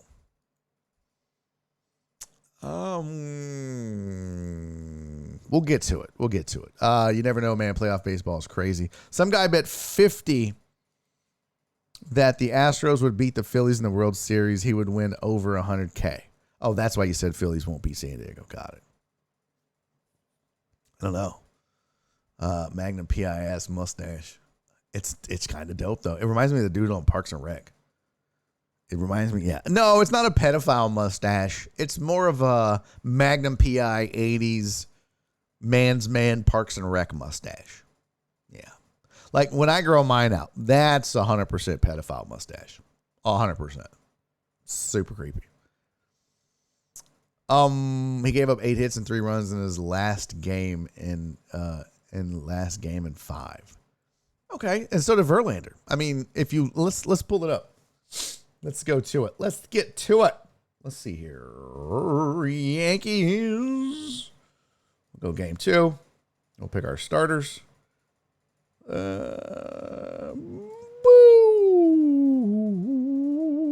Game log. Yeah, so he went 5 2/3 innings, 8 hits, 3 earned runs. That's not terrible. You almost got a quality start out of him. 6-3 is a quality start. 1 out away from a quality start. Don't let the 8 hits fool you. You can scatter some hits around. And it was against Cleveland. And it was on the road. But he went, now obviously it's Texas, so that's not the hardest thing in the world to do. Sorry, Total Dallas. But here's his starts throughout the year. So April, he had a 332 Ernie with 2 wins. Went 1-1 in May with a 341 Ernie, 330 in June. Only had a couple of starts in July because of injuries. One of them goes 6 innings, no earned runs, and then the other one has a bad outing, which is going to happen. 5-1, 4-2 is not great, but could be worse. He had a 3 ERA in September, had the 1 game in October against Texas. So look, I mean, Severino's a really good pitcher. And when you look at the Yankees and you look at their team leaders, it surprised me a little bit when I pulled this up.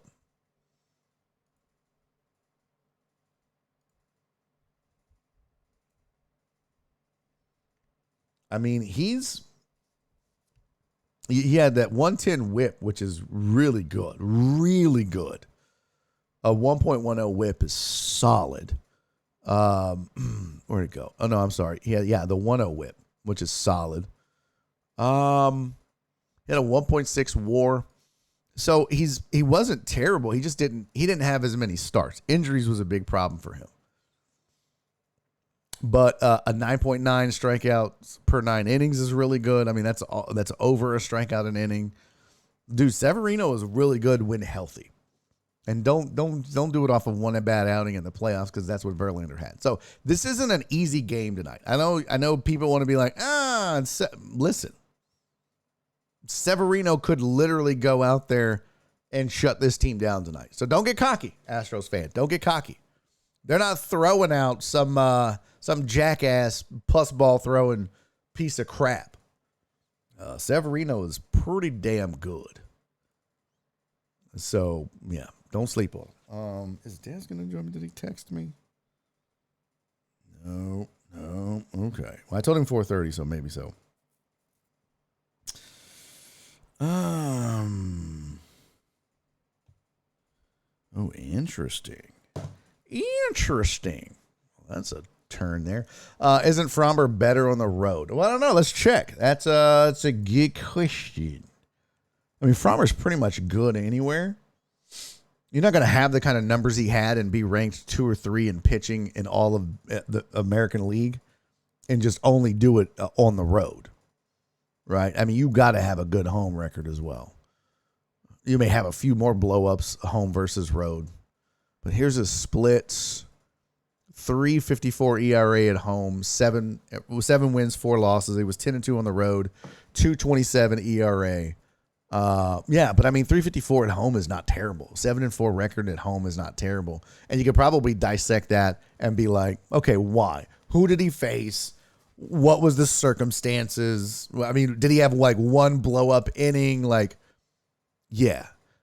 I don't know how he only lost 2 games on the road. That's pretty wild. But yeah, 354. So to answer the question, yes, Fromber's better on the road, but he's not bad at home. He's not bad. In fact, we can check the game log. And early he struggled a little bit. He had 3 losses in a row there because he gave up 6 runs in 1 outing against the Angels, and then obviously had really decent outings the rest. And that was at home. So he gives up 6 earned runs in 1 outing at home, right?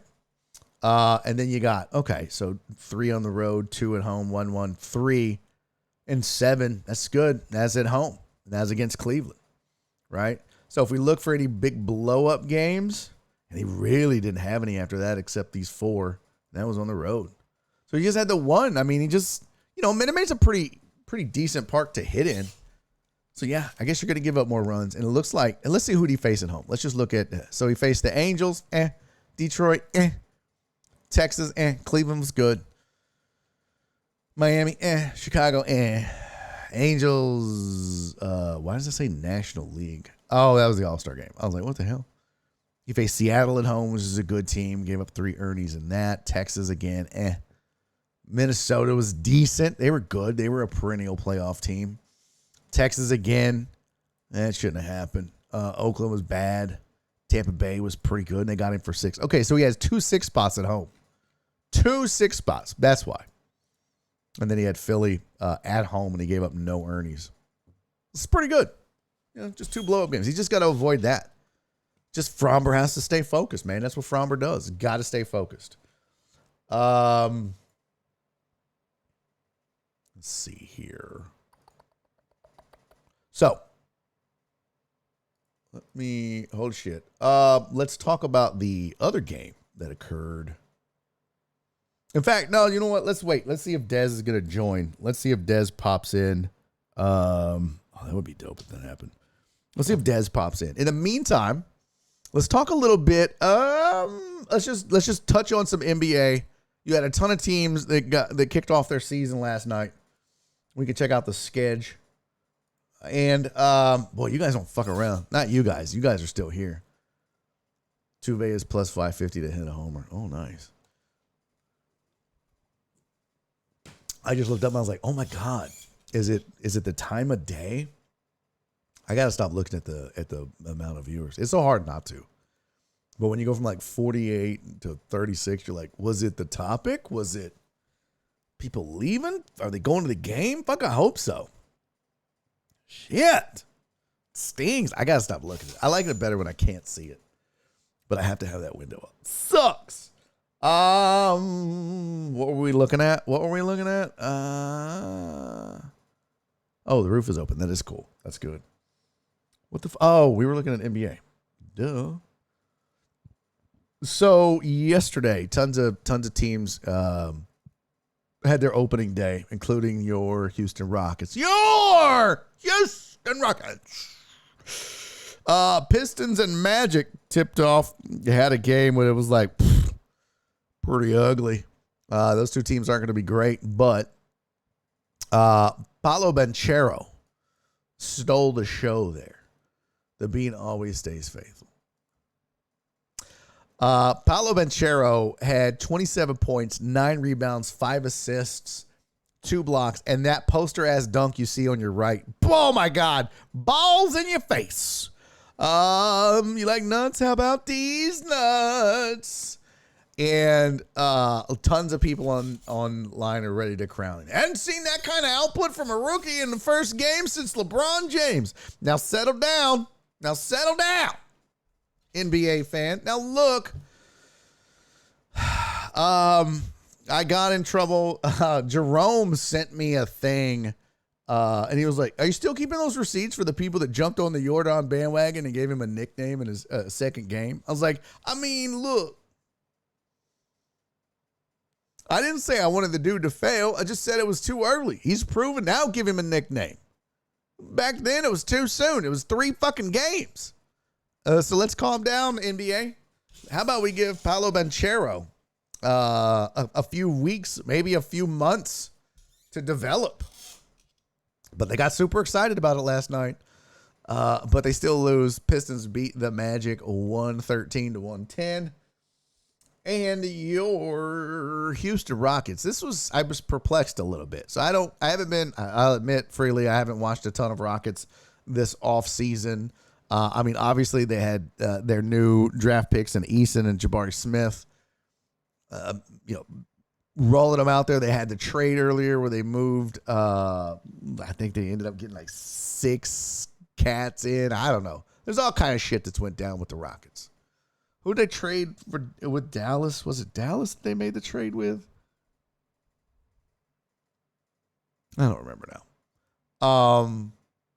But you've got this lineup they ran out there with Fernando Smith, Gordon, Porter Jr., and Green. One, why is Eric Gordon starting? I think that's absolutely ridiculous. There's no reason to start. This was like when the Astros were rebuilding and they would still run Hunter Pence out there or Carlos Lee. It's like, bro, what the fuck are you doing? You don't need to run Eric Gordon out there. You know what that cat is. You got Alperen Şengün on the bench. You got Martin on the bench, and I get it. Eric's a shooting guard. Cool. So fucking run out Christopher or some shit like not Gary Matthews Jr. I remember when everybody was like, Gary Matthews, he's a badass. Let's calm down a little bit on that. Smith needs to chill on the threes. Yeah, a little bit, right? I mean, look, he's going to get a shot off. He's going to take a shot. I tell you what, I'd rather Jabari Smith be taking them threes than Jalen Green's whack-ass looking Jay. I'll tell you that damn much. But my big thing was why? Why is this man right here? Why is Alperen Şengün not in the starting lineup for the Houston Rockets? Why? This man needs to be starting in the NBA. Now, we need to work on the turnovers a little bit. 6 is a lot. You can't have 6 turnovers in 22 minutes. You're just going to have to be better with the ball, Şengün, and maybe that's why they're not starting him. But what in the fuck? Why is Fernando? Oh, but Fernando had 2 blocks. I don't give a fuck. He had 7 points. I want Alperen Şengün in the starting lineup along with Jabari Smith, KPJ, Jalen Green. And you know what? I'm just going to go ahead and say it, and I don't give a fuck what y'all think. I was kind of torn. At first, my inclination was, hey, throw Kevin Martin Jr. out there. Let him. But you know what? You got Eason at 17. The dude can block some shots. The dude's a defensive stalwart. So if you need some defense and you're worried about Fernando because his 2 block shots are gone out of the lineup, well, fuck, so is his 7 points. That's the starting lineup that I need from the Houston Rockets. I need that starting lineup to be Eason, Şengün, Smith, KPJ, and Jalen Green. That's what I need. Fuck it, you're rebuilding. Let them play. You don't need Fernando running around. You don't need Eric Gordon out there running around. Fuck them. Let those 5 dudes start. Let them get their feet wet. Let them learn the NBA. lose all the games you want to lose, and suck for this cat out of France that's like a ridiculous specimen. Not like Rob Anderson ridiculous, but Gary Bird for president. See? Thanks for the wood. Okay. I also don't watch basketball. I just remember people saying Gary Bird and I had to Google. Yeah, Gary Bird's a great nickname. Silas is trying to keep his job. I just don't think that's the best lineup. But whatever. Whatever. I think we're getting stood up by Apollo Dez, folks. I think Apollo Dez has told Barry on Deck to go fuck itself. It appears as such. So now let's talk some new tab. No, reopen close tab is what we want. Here we go. A couple other scores, and then we're going to get into some NFL. We'll talk week 7, and we'll preview a couple of games. We'll do the Laminator 5000 for the last 15, 20 minutes because it was such a huge hit yesterday. Jeez, man. Maybe 2 to 5 was fucking the wrong thing to do. What was the other game? Zion and the Pelicans just absolutely destroyed the Nets in their first game. A 40-point a quarter. Apparently, Ben Simmons looked awful and rusty. And Jared said Apollo Dez probably got diamond seats and ghosted us. And he said he was going to get there early. Said he was going to, let me text him. You going to be able to join us. Oh, and speak of the devil, I just heard him log in. Just about to text him. But yeah, Zion and the Pelicans apparently looked really good and went off, and people got super duper excited. And it was like, again, cool. I mean, good. Have a good game. Pelicans might be for real. I don't know. But apparently Ben Simmons looked awful in that game last night. And let's see. He was 2 of 3 from the field. He had 4 points, 3 turnovers, fouled out. Just not a good game. Hey, Cade, thank you for the follow.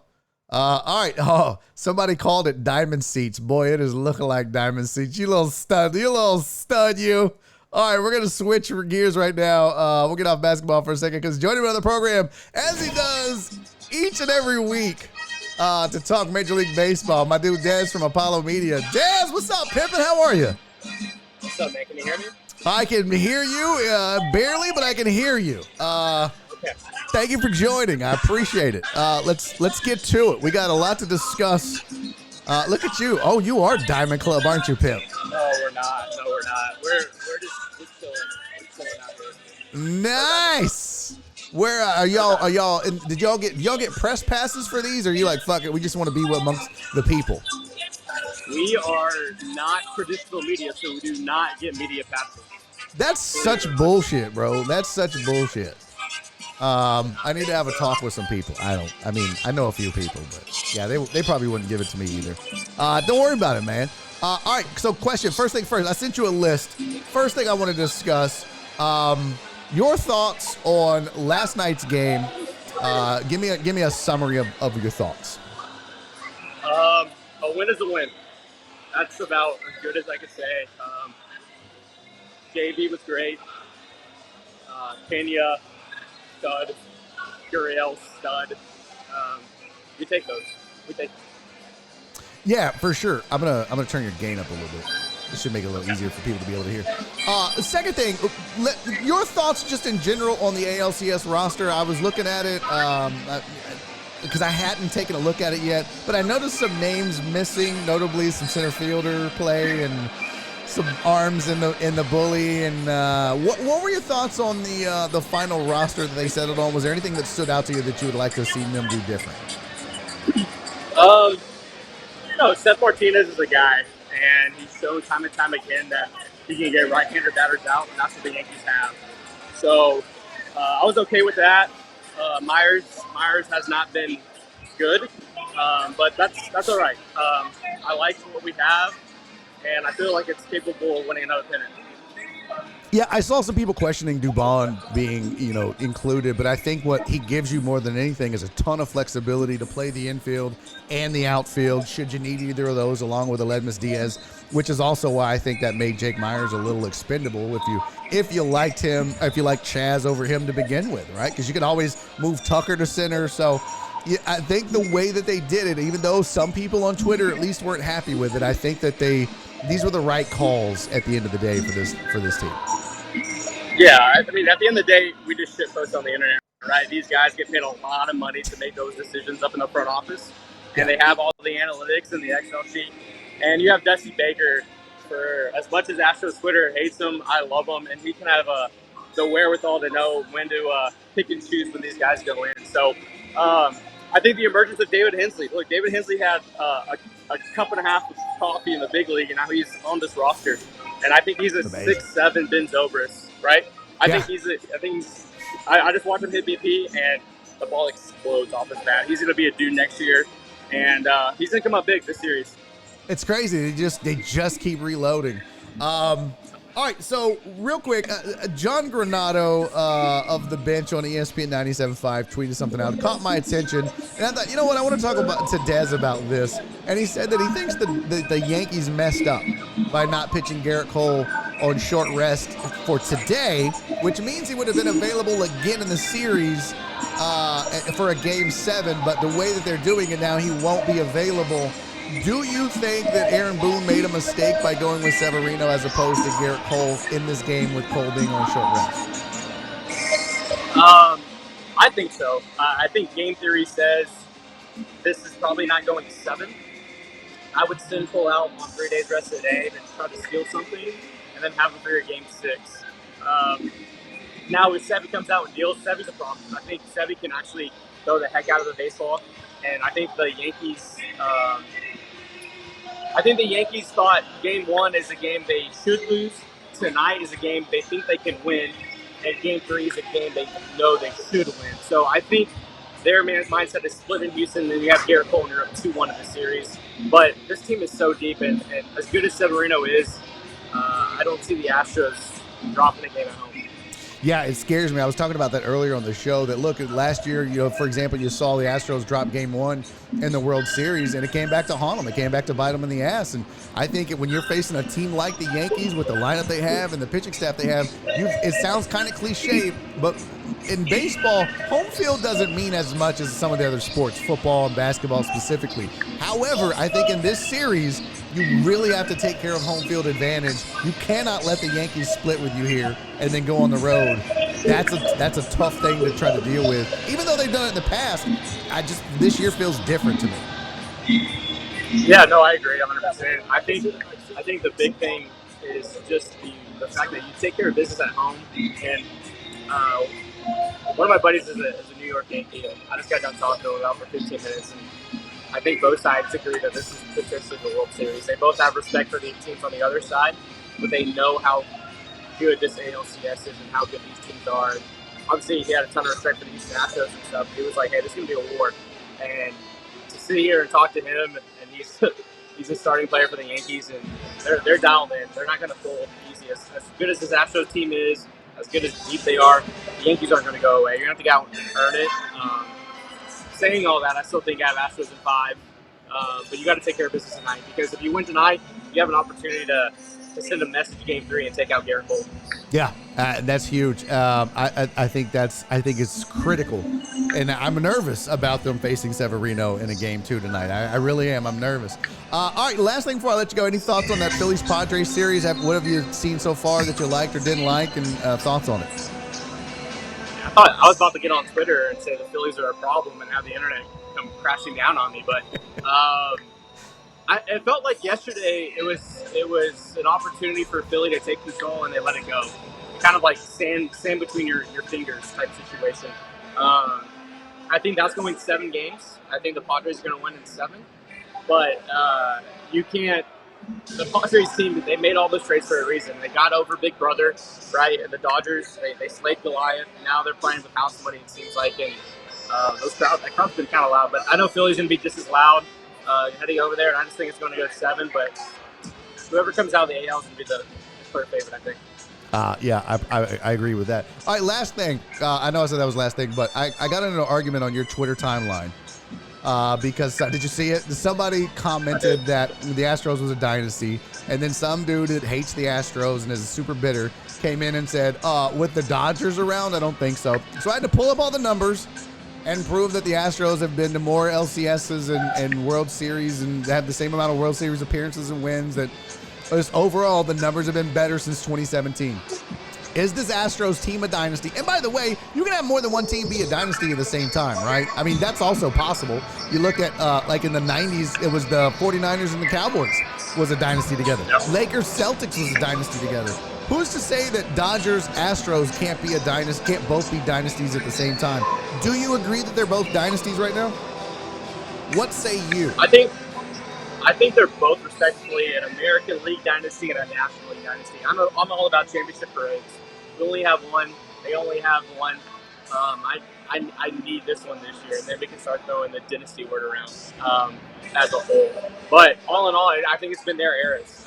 I think it's been the Dodger Astro era for the last decade, and I don't think it's going to end anytime soon. I think the Dodgers will be just as good next year. I'm sure Dave Roberts will fuck it up somewhere, but we're not going away. We're not going away, so it's our era until someone steps up and dethrones either. Yeah. Now, I'm going to argue with you about one thing that you said, because I do agree with you, chips matter. But that Atlanta Braves team with Glavine, Smoltz, and Maddox, were they a dynasty? No, they're just 90s Braves. Oh, you're a liar! Damn You it. never want to be the 90s Braves. You want to be the 90s Yankees. You don't do the 90s Braves. That's a fair point. Damn it, I hate you. All right, Des, dude, I appreciate you popping in, man. Enjoy the game. Have a blast. I'll talk to you next week, and hopefully we'll be talking about an Astros trip to the World Series, homie. Amen, brother. Talk to you later. All right, but that is Apollo Des from Apollo Media. Follow him on Twitter at ApolloDez1. Check them out online, ApolloHOU.com. I put together this new overlay just for Des. I tried to make it a little fancier and a little easier to look at, a little more appealing. Neither team has the D yet. Okay. I don't know what that means. Astros 6 straight ALCS appearances greater than LeBron's 8 straight NBA Finals appearances. No. But I think if the Astros get in the World Series again, win or lose, I think we can start talking about dynasties just because of that. Much less the 6 straight ALCS appearances. Think about how difficult that is to do. I think the next closest, I did the math. Here you go. In the AL, here's the LCS appearances since 2017 when the Astros made their first. Houston has 6, New York has 3, Boston has 2, Tampa Bay has 1. The Astros have as many combined as the other 6 teams that have made an ALCS appearance. In the NL, the Dodgers have 4, the Braves have 2, and then you got Chicago, Milwaukee, Washington, St. Louis, Philly, and San Diego. So you literally have 1, 2, 3, 4, 5, 6, 7, 8 teams that have made a trip to the NLCS in the last 6 years. You've had 4 in the AL, and one of those has been there every time. And then your World Series appearances, the Astros have 3 World Series appearances since 2017. Boston has 1 and Tampa Bay has 1. No Yankees appearances. That's it. Of the 5 World Series, the Astros have 3 in the last 5 years. Over in the National League, the Dodgers also have 3, and then Washington and Atlanta each have 1. And then, of course, we know both the Dodgers and the Astros both have 1 World Series win since 2017. So I think all things being equal, and the guy that I was arguing with was like, oh, that's not a dynasty. I was like, well, first of all, I didn't say dynasty. You just said that they shouldn't even be considered because the Dodgers existed, and the Dodgers, their numbers aren't as good as the Astros. So if in that regard, you're wrong. San Francisco Giants in the mid 2000s. Remember when they won like every other year? Didn't the Giants win a World Series like every other year over 6 years? It was like, it was odd number years. What was it? I want to say it was odd number years. Let's look it up here. Hold on.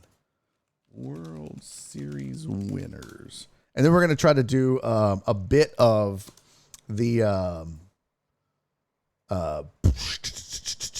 Laminator 5000. Hey, Caddo, what is it? Caddo Country YT. Thank you for the follow. Sorry. You did it right when Dez joined, and it confused me. But I do appreciate the follow. Yeah, 3 and 5 years. That's what it was. Here's your list of your World Series champions. Yeah, the Giants had this crazy run. There you go. 2010, 2012, and 2014. That's ridiculous. That's ridiculous. And there's that Yankees run. I mean, I'm prepared to call that a dynasty, right? I mean, shit. 96, 98, 99, and 2000. That's that Jeter's dynasty. That's amazing right there. But you know, can't discount. You look at these teams in the last 6 years, and there's two names that pop up over and over and over, and it's the Astros and the Dodgers. So there you go. The belly even Giants. What? Oh, the Believin'. Yeah, that's right. I was like, belly even. What the fuck does that? My uncle was a scout for the Giants during that run. Nice. What does a scout make, Potch? What does a scout make? What does your uncle? I mean, just give me an idea. You don't have to be like, he made $37,393 before taxes. Did your uncle, was he like rich? Was he like banking? Did he drive a super nice Mercedes and live in a big old fancy house? Or was it like, man, Uncle Frank is, well, I don't want to go over there for Thanksgiving. Every year we have to do the same thing. We just have turkey and canned beans and hot dogs, and it's gross. Yeah, he banked. Nice. So much money in sports, man. So much money. It's redonkulous.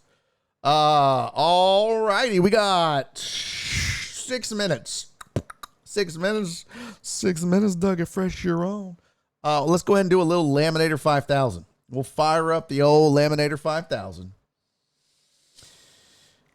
And we'll see what it says for week 7. Don't forget tonight, I am sidecasting Thursday Night Football. I will also be watching the Astros at the same time. Something cool is going to go down tonight. You don't want to miss that. So make sure you keep it locked right here for Saints Cardinals Thursday Night Football. Just a barn burner of a game. I mean, Olave is back. Nuke is back. That might be the best news for that game. Getting Olave back for the Saints and Nuke Hopkins back for the Cardinals might be the best thing. Oh, Jared, you asked that yesterday and I didn't answer it. Yeah, brother. Jared said, ask me anything about anything. Can I lay sod right now or wait until spring? No, you can absolutely lay it. Just understand that it's going to go dormant, right? So it's going to go dormant after the first freeze. But until then, you're good. And you should definitely keep the roots moist. Keep it wet. You know what I mean? For at least like 2 weeks. Like you should water every other day at the very least. Not like sopping wet where it gets a fungus, but you want some mud underneath. Like if you pull one back, you want to keep it a little moist. So yeah. Yeah.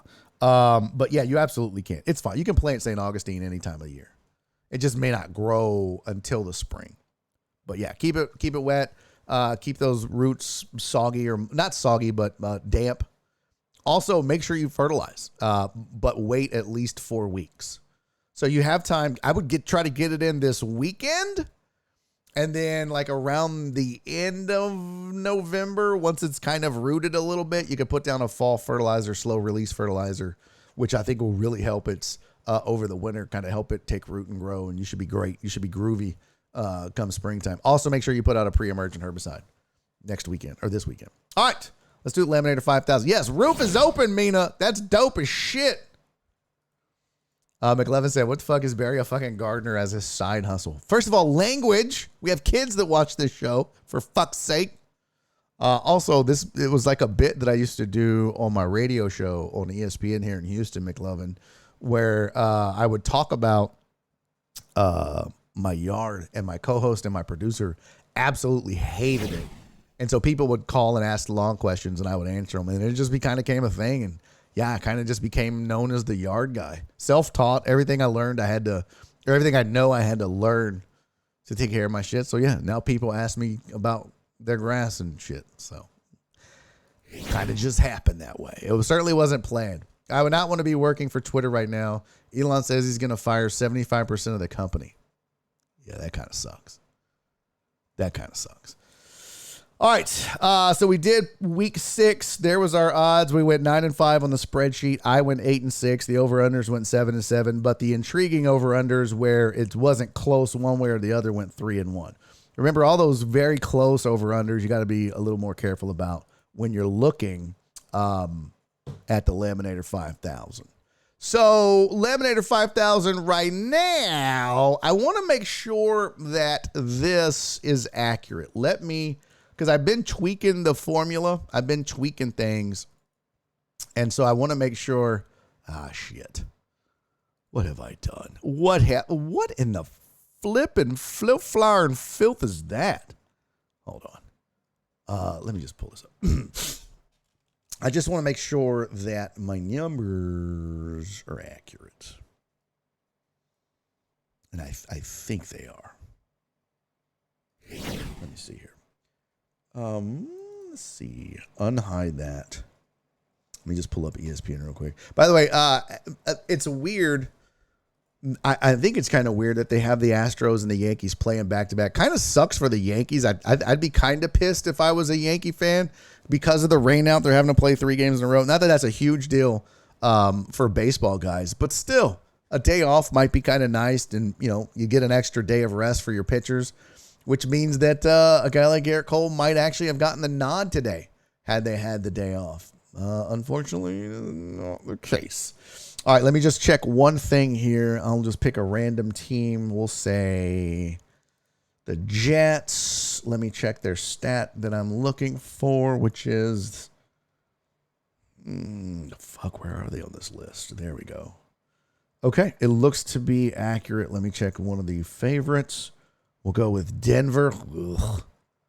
And no, that is... Oh, that's not what I'm looking at here. Unhide. Oof, yeah, that's accurate. Okay, cool deal. So here's what the Laminator 5000 says. We're going to hide that. And we're going to hide that. All right, so Laminator 5000 has the following for these matchups. All right, so tonight's game, you got New Orleans on the road in Arizona. New Orleans is the dog in this. And let me hide that. Let me hide that. So you're looking at the spread. Well, fuck. I don't have the spread. Why didn't that populate? Son of a bitch. All right, let's just go. We'll pull up the schedule. We'll just type them in. Like they say, fuck it. We'll do it live.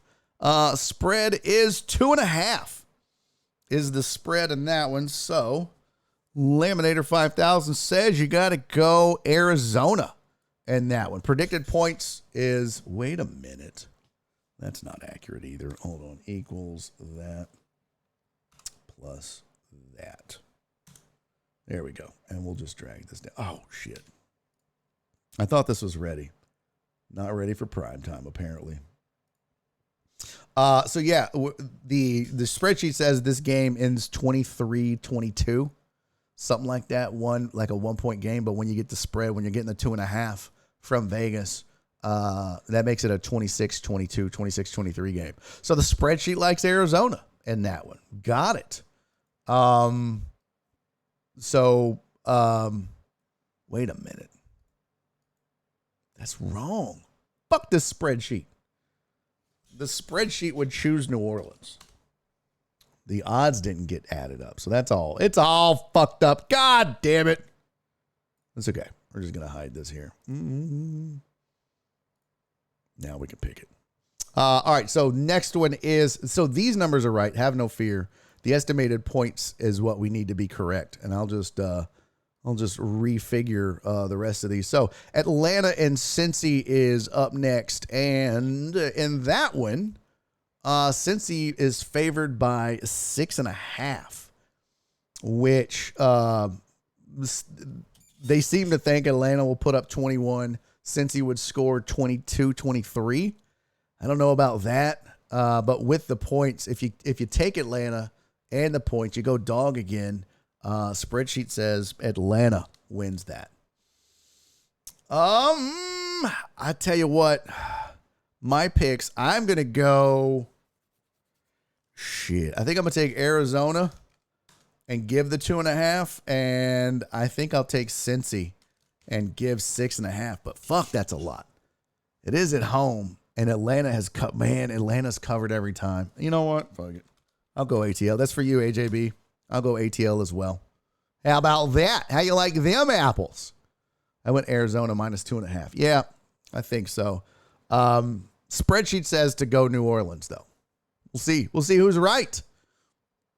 And yeah, I'll be posting this on Patreon for you guys if you want to use it. It is true. Everything I had to learn, I had to learn. What? Oh, that means Cincy going to smash, bro. And we'll see. We'll see. That's what that. Let's do it. Like AJB keeps pointing out, Atlanta is 6-0 against the spread so far this year. Right there. Look at that. Look, hold on. 6-0 against the spread. That's ridiculous. That's redonkulous. That's insane. You know what? I'm going to shrink this down a little bit. I know this is kind of difficult to see, but let's just make my life a little easier here. Over-unders, if y'all give a shit, there they are. I'll have to fix that. We can look at that on Monday. But these are the ones that I care the most about. So next up, Detroit, Dallas. And Dallas is a 7-point favorite. So the spread is 7 in that bad boy. Over-under is 49. Spread is 7, which I can just go ahead and get rid of those because that didn't work out. The spreadsheet says take Detroit and the points. Take the 7 points. That's a gift on the road. Dak is back. Detroit's defense is bad. They got a great offense. They're putting up points. I think Dallas kind of gets their shit together. Micah Parsons has him a day. I think the luster on that Detroit offense might start to crack a little here and there. So I'm going to go Dallas and give the 7, although that's a lot to be given up to that Detroit offense. I think Dallas can kind of suppress what you've seen from them so far this year. So give me Dallas, and I'll give up the 7 there. All right, Indy and Tennessee. Tennessee at home, and Tennessee is favored by 2.5 in this one. So Tennessee is favored, and spreadsheet says to take Indy and the points. In fact, the spreadsheet says that Indy might outscore Tennessee without getting any points. And because of that, I like Indy in that as well. Plus, I just think Indy is kind of clicking. Now, Derrick Henry can have himself a day, and we can all be like, oops, look at that. But Indy right now, 3-2. I mean, it's going to be a close game. But anytime you see a dog listed and they've got their estimated point total is automatically higher, you kind of got to go dog in that no matter what. Because the numbers tell you that they should win outright. All right, up next, Green Bay at Washington. Boy, I never thought I wouldn't want to see a Green Bay game. Jesus. Aaron Rodgers is Aaron Rodgers. But Packers are favored 4.5 on the road. Oops. Packers are 4.5-point favorite on the road, which means Washington would be expected to put up 23 with the points straight up. It's a 18-20 ball game-ish, but you're getting 4.5 on the road. That Packers defense is ass. Spreadsheet says take the dog. I kind of agree.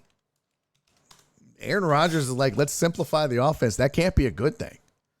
That can't be a good thing at all. All right, we got to keep rolling here. I'm trying to get through this. I got shit to do. I got to make dinner for the wife.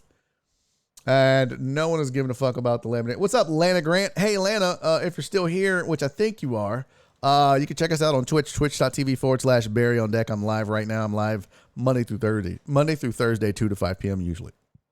So come hang out with us, Lana. We talk a lot of sports if you're a sports fan.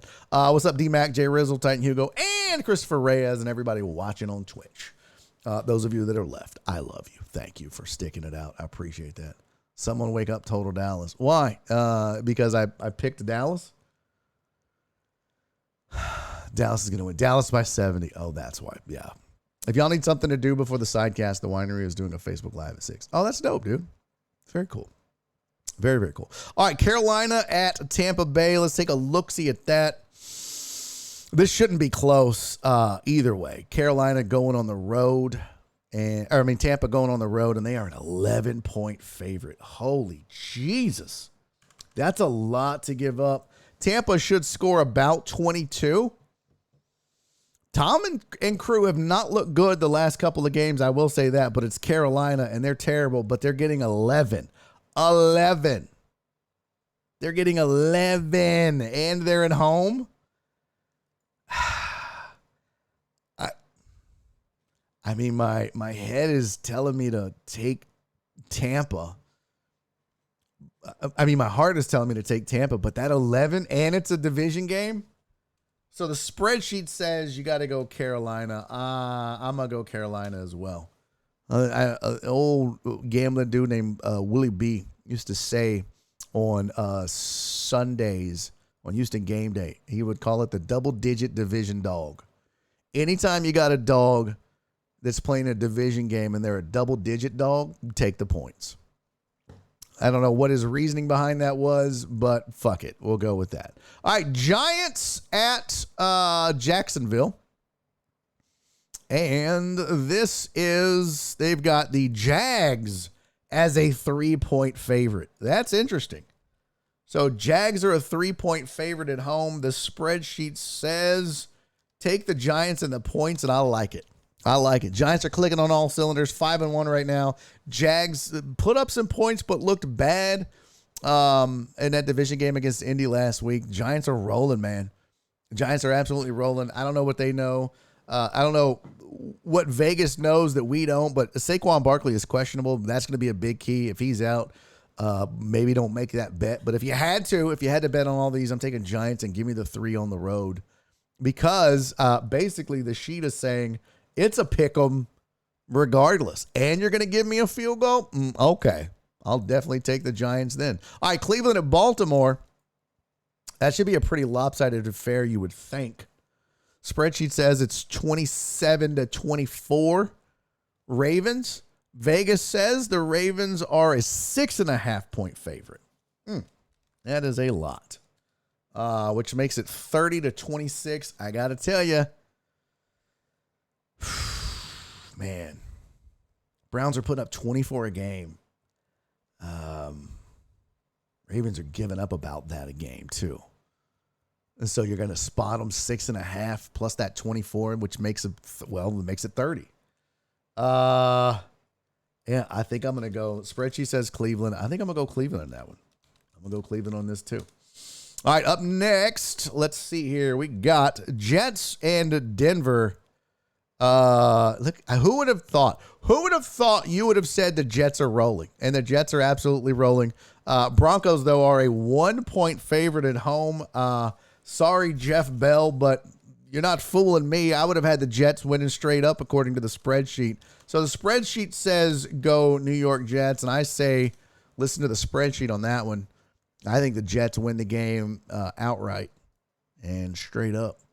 Up next, your Houston Texans travel to Las Vegas to take on the Raiders. Raiders a 7-point favorite at home.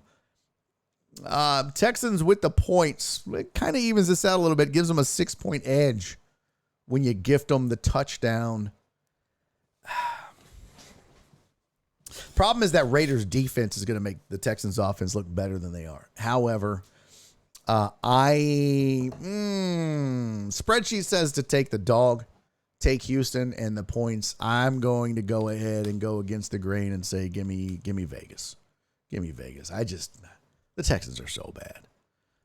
All right, up next, Seattle is at the Chargers, and Chargers are a 5.5-point favorite in that one. Oops. I got to get a better way to do this. Chargers are a 5.5-point favorite in that one, and the spreadsheet likes Seattle. Man, Geno Smith, I don't know. I put LAC, but Geno Smith has really been making a believer out of people. And the Chargers have had some struggles here and there.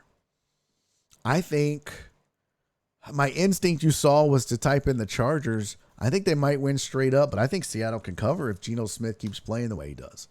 So enough respect due to Geno Smith. All right, we got 3 left. We got KC in San Francisco, Pittsburgh, Miami, and then the Monday night tilt with Chicago and New England. So let's look at KC at the Niners on the road against a really good Niners defense who's faltered a little bit as of late. The Chiefs are a 2.5 point favorite on the road. And with that, with the 2.5, right now the game would be a pick 'em straight up. So if you're getting a 2.5, the spreadsheet says go Niners.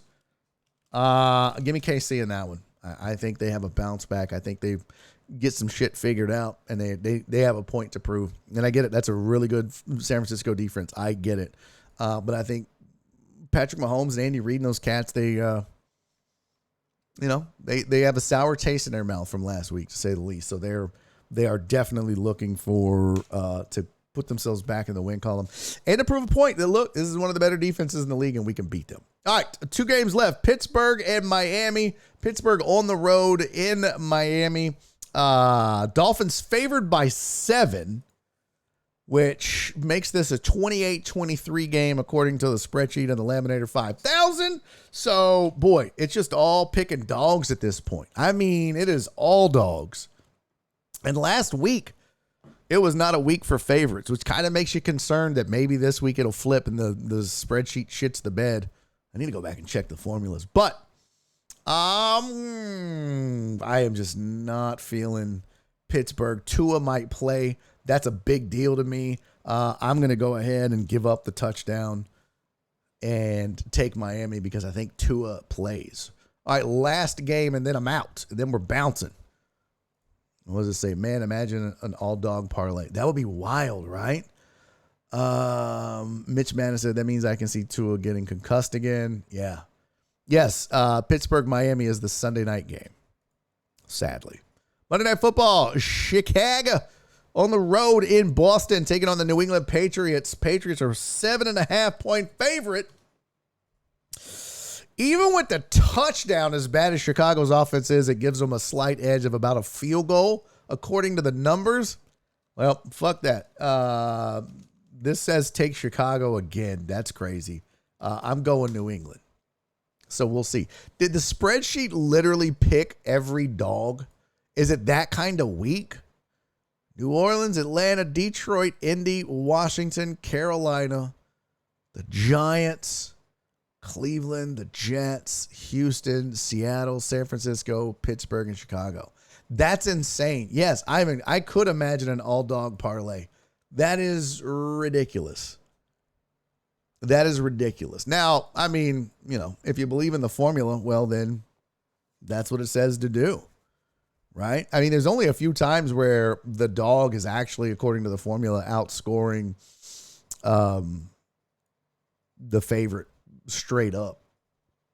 But those points, man, that's how Vegas gets you. So that's why sometimes you got to do this with your heart and not with the formula. All right, so there you go, Laminator 5000. What I'll do is I'll post that at some point today or tomorrow. I'll put that on the Patreon so you guys can have it. Oh, you're going to do an all-dog parlay? Let's go. Let's go. I love it. I don't even know who the Bears' backup QB is. As Fields is questionable. Yeah, give me a safe bet for this week. Safe bet for this week, Mitch. One thing you can do before we get out of here is look at these variances, right? So this variance is supposed to tell you, but this is fucked up, so I'm not going to use it. But basically what you can do is look at the difference between the two numbers. If it's big, in fact, here, I can do it this way. We'll go that minus that. All right. If you get a big number that way, the bigger the number away from 0, the more the variance, the more likely the outcome is, even on the over-unders. But I don't trust my over-unders on this formula. I still didn't finish the script right. So, but you see like that 5.5. I mean, when you get a close game like that and you're getting 6, that tells you something, right? So maybe Atlanta, and they're 6-0 against the spread. Atlanta getting a 6.5. The spreadsheet says, I mean, there's no safe bets, but the spreadsheet says to take Atlanta, right? Another big variance is this one. taken Carolina, although I just don't trust Carolina enough to take him. If you're feeling froggy, getting a touchdown against Vegas, who's a bad defense, and Texas defense has given up less than 20. But that 6.2 is another one. So there's a 6.2 and a 5.4. There's just not a ton, man. There's just nothing that stands out to me that's like, oh, this is the safest. But I think I'd take Atlanta in the 6.5. I'd take Houston in the touchdown, and maybe Cleveland in the 6.5. So there you go. All right, now we're gonna get out of here. Genuinely think the Islanders a fuck jersey. Okay, wouldn't be mad at adding Islanders. Don't do that. Just leave it as the NFL parlay, the all dog parlay. That would be so badass if you won that. Oh my God, you'd be super rich. All right, let's get the hell out. Appreciate y'all hanging out a little long with me. Sorry I started late. Sorry for that.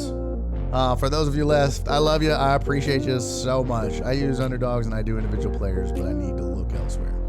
Okay. I use underdog and I do individual players, but I need to look elsewhere. Gotcha. Trevor Siemian, Fields backup. Yeesh. What's up, Thor? Appreciate you, buddy. Hey, thank you, Mark. Appreciate that, man. All right. I love you guys. I'll see y'all on Monday. Come hang out with me. Enjoy the baseball. Don't forget, tonight I'm also sidecasting that Saints-Cardinals game. Something cool is going to go down, so make sure you check that out.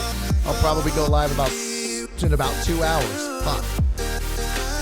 Until then, and until I see you tonight or tomorrow or the weekend or Monday, whatever, until I see you again, do me 3 favors. Be safe. Be kind. And most importantly, love each other.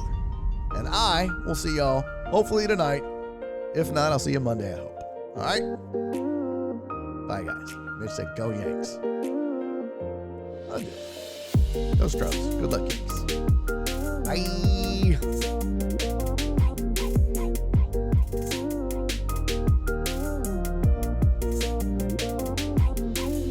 And he's making a YouTube video!